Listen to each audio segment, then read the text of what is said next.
For preface, I'm a 5'6" male at a stocky 160 pounds, though most see me as about 30 pounds lighter, which works to my advantage more often than not. I'm one of the last people a person would ask to help move something heavy, for example. I've also experienced more than my fair share of violence in my life, which is why I responded the way I did. The other party to this story is my girlfriend's pit bull, Bubba, a beautiful, good-natured service dog.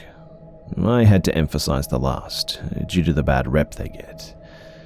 He is a seizure assist dog, and a giant teddy bear at 87 pounds. I have seen him let a 5-year-old ride him like a horse, and short of cats, he tries to make more dog friends at every possible meeting. He is more likely to lick you to death than anything. He is more like an 87-pound lapdog than anything. He's a good boy. And now on to the story. This occurred about 3 weeks ago. I'm watching TV on a brisk Sunday morning as fall is settling in. And as I'm watching some CSI, variant Bubba goes and rings the bell at the front door. He whines and lets out a raunchy fart, letting me know that he is about to relieve himself. It being a balmy 38 degrees Fahrenheit outside, I reluctantly grab my jacket and a cigarette to keep myself occupied, leash him, and then enter the breach, so to speak. As we walk out the door, I spark up my smoke, letting him know that the timer has started and let him lead me, within reason of course, to where he's going to drop his juice. We get to a small field, not far from our place, that he likes to go, and he starts searching. This place had a house on it, at one point, I'm sure, but it had long since been demolished. What remained was an empty lot and weeds about waist to chest high, thanks to good summer rains and a perfect place for him to fertilize the earth. I would rather keep the peace with our neighbors and keep him from shitting on their front lawn, even though I carry the bags to pick it up. Anyway, as we're moving through this empty lot, I notice a group of 4 individuals walking down the street, the lead one holding a bat. I don't live on the good side of town. In fact, literally on the wrong side of the tracks.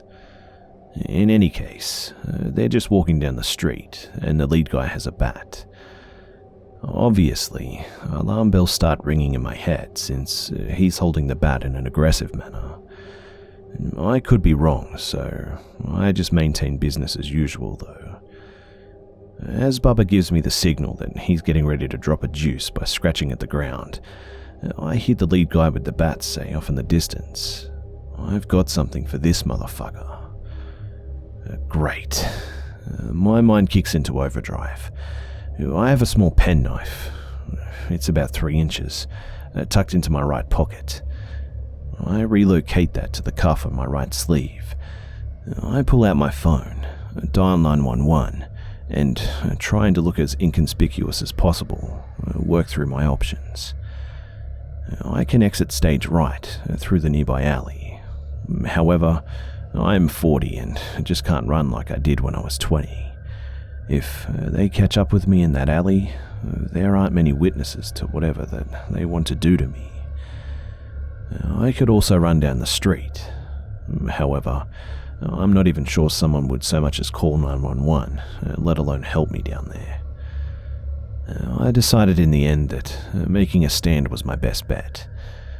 I was going to cut the dog loose since he was going to run anyways. He doesn't like conflict.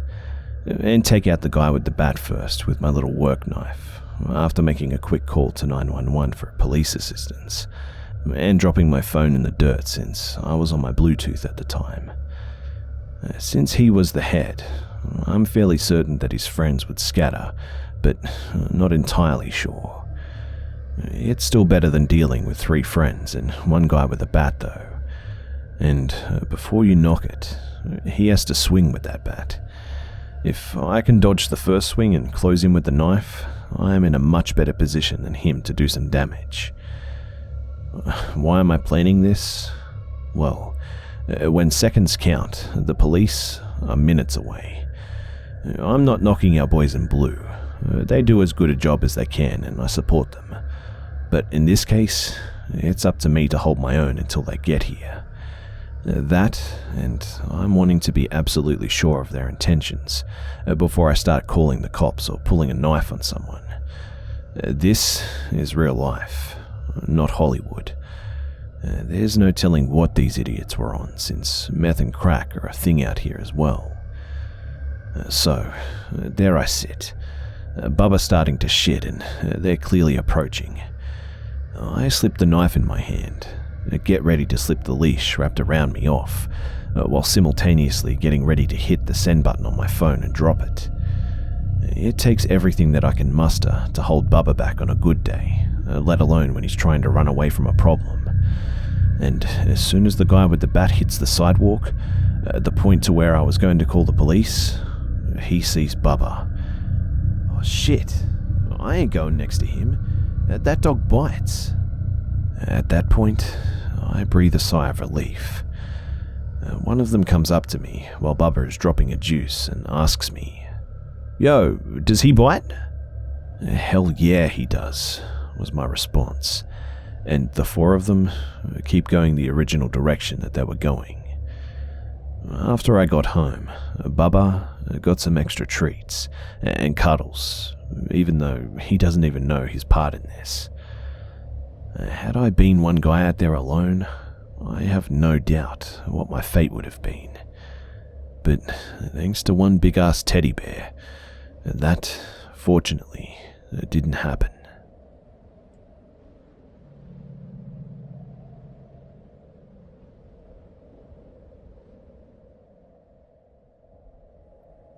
Before I begin, I'm going to say that I'm a 19-year-old man and working a full-time job. I have since moved out of the place that this incident occurred in. What happened, it took place when I was about 6 years old. I lived in a decent neighborhood. We did have the occasional creepy person that would walk or bike by. We also had some apartment buildings where the people living there were heavy into drugs. But honestly, they didn't bother anyone. In fact, they were nice people to talk to, and frequently mentioned that they were into that stuff. They never bothered me, so I didn't care. So, enough with the background already. The house I lived in at that point was a pretty decent size. My dad also built a garage, a huge garage in fact. Now, this is where what happened. The garage was huge. It had enough space for 3 vehicles and rafters on the ceiling for storage of seasonal stuff, Halloween and Christmas decorations usually. This took place in December. I live in Atlantic Canada, and in Atlantic Canada, we get some pretty nasty snowstorms and blizzards. On a day in December, I was being a little kid in the snow, and my dad was working the garage on one of his car projects. He had gotten thirsty and went into the house to get a drink. He came back out soon and asked if I had gone into the garage. I asked why, and he said that there were footprints in the snow leading into there that he didn't think were his. I obviously said no, and we both thought nothing of it. That evening, my dad and I went to bed early, and my mum works late, so she came home late that night, and she saw some of my toys that were in the rafters stored away, that they were on the garage floor. She didn't think too much of it, moved them and parked the vehicle in the garage, and closed the garage door, went into the house and watched some TV and went to bed. Now, my dad wakes up at 4 a.m. every morning to be at work for 5 a.m., and the garage door was opened when my dad woke up. So naturally, he was pretty ticked off. He wakes everyone up and goes out to the garage, comes back in, and is freaking out about a lot of really expensive equipment missing.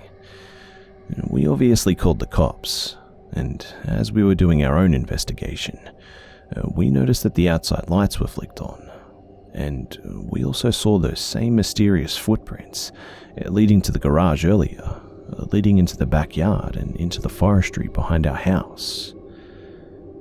The cops came and searched the garage, and my mum brought up the toys falling from the rafters. The cops asked to borrow a ladder and went up to check it. And what they found, I'll never forget. They found a gun, a meat cleaver, 3 condoms, and 2 of which were used. Yuck. I did not sleep for a week after this. I was terrified. Fortunately, they caught the guy 2 weeks later. He was trying to sell all of my dad's equipment at a pawn shop, and he confessed to everything. He said that he broke into other houses on our street. He also stated that he watched our house for a whole month to learn all of our routines so that he wouldn't get caught. And he had the weapons, just in case he did, apparently. He also admitted to jerking off when he saw my mum. He's currently serving a 15-year prison sentence, and I don't want to know what could have happened if my mum, dad, or I had saw him.